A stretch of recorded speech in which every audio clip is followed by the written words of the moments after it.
बिस्मिल्लाह अर्रहमान अर्रहीम। इससे पहले हम एक स्कूल का किस्सा शेयर कर चुके हैं जिसका लिंक डिस्क्रिप्शन में मौजूद है। आज के सेशन में आपके लिए 3 बातें हैं। पहली बात है एक हाजिर दिमाग लड़की की कहानी। दूसरी ये कि हमने इस सेशन का उन्वान संदूक से बाहर क्यों रखा, और तीसरी ये कि इस सेशन से हमारी जिंदगी में क्या तब्दीली आएगी। लेकिन आगे बढ़ने से पहले हमारे चैनल को जरूर सब्सक्राइब कर लें और बेल आइकॉन को भी दबा दें ताकि आप हमारी नई वीडियो से बाखबर रहें। तो सबसे पहले हम चलते हैं हाजिर दिमाग लड़की की कहानी की तरफ। कहते हैं कई 100 साल पहले इटली के एक छोटे से कस्बे में एक छोटा सा ताजिर रहता था। उसे मजबूरन कस्बे के बड़े साहूकार से कर्ज लेना पड़ा। दिन गुजरते गए, हत्ता के कर्ज की अदायगी का वक्त आ गया। ताजिर अब भी कर्ज वापस करने की पोजीशन में नहीं था। उसने साहूकार से कर्ज माफ करने की दरखास्त कर दी। साहूकार बदसूरत सा बूढ़ा शख्स था। उसने ताजिर की खूबसूरत बेटी के बारे में सुन रखा था। उसकी नीयत में फतूर आ गया, लिहाजा उसने ताजिर के साथ डील करने की ठानी। डील की शर्त ये थी कि साहूकार एक थैली में 2 कंकर रखेगा, एक काला और दूसरा सफेद। ताजिर की बेटी बगैर देखे थैली में हाथ डालेगी। अगर काला कंकर निकला तो ताजिर का कर्ज माफ हो जाएगा, लेकिन उसे बेटी की शादी बूढ़े साहूकार से करनी होगी। अगर सफेद कंकर निकला तो कर्ज माफ हो जाएगा, अलबत्ता इस सूरत में लड़की को साहूकार से शादी नहीं करनी होगी। डील तय हो गई। साहूकार झुका और ताजिर के सहन से 2 कंकर उठाकर थैली में डाल दिए। इसी असना में ताजिर की बेटी ने देखा कि मक्कार साहूकार ने थैली में दोनों काले रंग के कंकर डाल दिए हैं। अब ताजिर की बेटी की बारी थी। उसके पास बज़ाहिर 3 रास्ते थे। पहला ये कि वो थैली से कंकर निकालने से इनकार कर देती, दूसरा ये कि दोनों कंकर निकालती और साहूकार की मक्कारी को बेनकाब कर देती, और तीसरा ये कि कोई एक कंकर उठाती और बाप की आजादी के लिए अपने आप को कुर्बान कर देती। इसके अलावा हो भी क्या सकता था। उसका कपकपाता हुआ हाथ थैली की तरफ बढ़ा और उसने एक कंकर चुन लिया।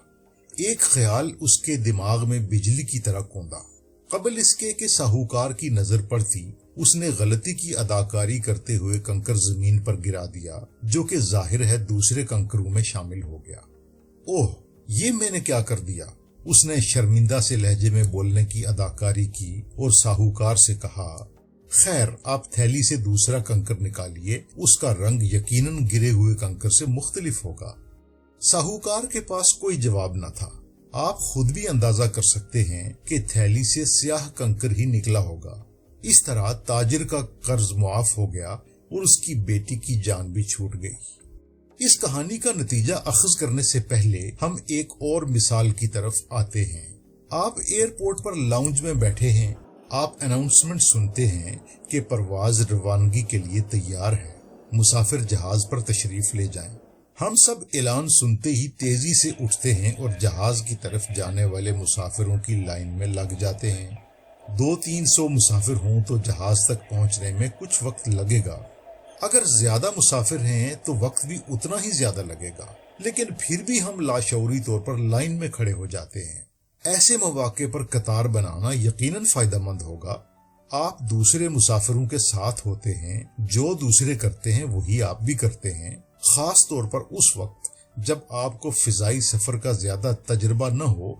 आप खुद को दूसरे लोगों के अंदर महफूज समझते हैं। आपको ज्यादा सोचना नहीं पड़ता, बस जिस तरफ दूसरे जा रहे हैं आप भी उधर को चल देते हैं। जहन के किसी कोने में ये ख्याल होता है कि कहीं जहाज छूट ना जाए या हम कोई गलती न कर बैठें, इसलिए भी हम दूसरों के साथ रहने को तरजीह देते हैं। क्या हर बार ऐसा करना जरूरी है? क्या ऐसा हो सकता है कि हम आराम से बैठकर किसी किताब या रिसाले का मुताला करते रहें और जब मुसाफिरों का रश कम होता नजर आए तब उठकर लाइन की तरफ बढ़ें? चलिए इस मिसाल को भी थोड़ी देर के लिए एक तरफ रखते हैं। आपने बरतानवी मुसन्निफ J.K. रोलिंग की मशहूर नावल सीरीज हैरी पॉटर के बारे में सुना होगा। सीरीज का पहला नावल 1997 में और 7वां और आखिरी नावल 2007 में शाया हुआ। कुछ अरसा कबल तक इस सीरीज की मजमूई तौर पर 50 करोड़ से जायद कापियां फरोख्त हो चुकी थीं। तकरीबन 80 जुबानों में इसका तर्जुमा हो चुका है। क्या आप यकीन करेंगे कि 12 पब्लिशर्स ने हैरी पॉटर सिलसिले का पहला नावल छापने से इनकार कर दिया था। जब नावल का मुसव्विदा पहले पब्लिशर के पास गया तो उसे नावल में कोई पोटेंशियल नजर न आया। उसका ख्याल था ये नावल फरोख्त नहीं होगा। दूसरे पब्लिशर ने पहले की देखा देखी नावल शाया करने से माजरत कर ली। इस तरह 12 पब्लिशर इनकार करते रहे। 13वें पब्लिशर ने रिस्क ले लिया। यूं हैरी पॉटर की धूम मच गई और पब्लिशर की भी चांदी हो गई। पहले 12 पब्लिशर वही करते रहे जो दूसरों ने किया। 13वां पब्लिशर अगर पहले 12 की तरह सोचता तो आप खुद अंदाजा कर लीजिए कितने बड़े मुनाफा से महरूम रह जाता। मेरा ख्याल है अब बात कुछ वाज़ेह होने लगी है। हमारे जहन में अमूमन मसाइल के वो हल आते हैं जो दूसरों ने सोचे होते हैं या जो आम तौर पर हमें अपने आसपास दिखाई देते हैं। ये भी दुरुस्त होते हैं, लेकिन ये हमारी जिंदगी में कोई बड़ी तब्दीली नहीं ला सकते। बस हम एक रूटीन में चलते रहते हैं।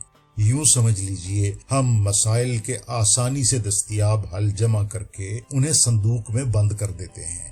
वक्त आने पर संदूक का ढक्कन खोलते हैं। अगर हल मिल जाए तो ठीक, वरना हम मायूस होकर बैठ जाते हैं और तय कर लेते हैं कि ये मसला हल नहीं हो सकता। कुछ लोग हिम्मत नहीं हारते। वो संदूक से बाहर देखने की कोशिश करते हैं। वो सोचते हैं बहुत से हल किसी वजह से संदूक में नहीं समा सके। तलाश करने पर उन्हें आसपास कोई न कोई हल मिल ही जाता है। इस सोच को out of the box thinking कहते हैं। बाज लोगों का ख्याल है छोटे संदूक का साइज बड़ा कर लेना चाहिए ताकि इसमें ज्यादा हल समा सकें। कुछ समझते हैं संदूक से बाहर भी नजर दौड़ाएं, बहुत से हल करीब ही मिल जाएंगे। कुछ ऐसे भी हैं जिनके नजदीक संदूक की जरूरत ही क्या है, क्योंकि सोच की रसाई वहां तक है जहां तक आसमान की बेकरां वुसअतें हैं। आपका क्या ख्याल है?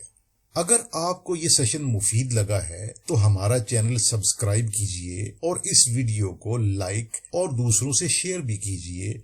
हम इंशाअल्लाह शख्सियत, सोच और कैरियर के बारे में कारामद मालूमात के साथ हाजिर होते रहेंगे। बहुत शुक्रिया।